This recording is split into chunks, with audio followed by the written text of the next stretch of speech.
महाराष्ट्राचा। नमस्कार, मी सुधा संध्यामध्ये आपलं सगळ्यांचं स्वागत।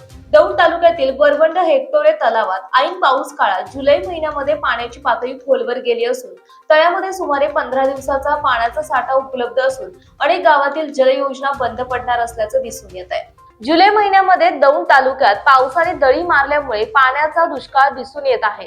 प्रत्येक जण आपल्या गावाला पाणी मिळवण्यासाठी गाव जल योजना प्रकल्प चालण्यासाठी पोकलेन आणि जेसीबीच्या सहाय्याने खोदकाम सुरू केले आहे। जर पाऊस वेळेवर न झाल्याने दौंड तालुक्यातील जनतेला दुष्काळाशी सामना करावा लागेल असं चित्र वरवंड व्हिक्टोरिया या तळ्यावरती दिसत आहे।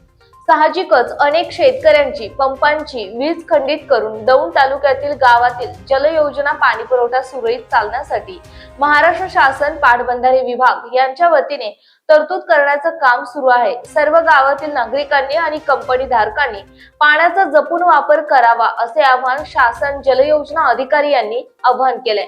शेतकऱ्यांची उभी पिकं पाण्या वाचून जळत असलेली दिसत आहेत। शेतकऱ्यांमध्ये चिंतेचे आणि नाराजी पाहायला मिळत आहे। ताज्या आणि महत्त्वपूर्ण बातम्या पाहण्यासाठी आजच आमच्या संध्या लाईव्ह न्यूज चॅनलला YouTube वर सबस्क्राइब करा आणि बेल आयकॉन प्रेस करा।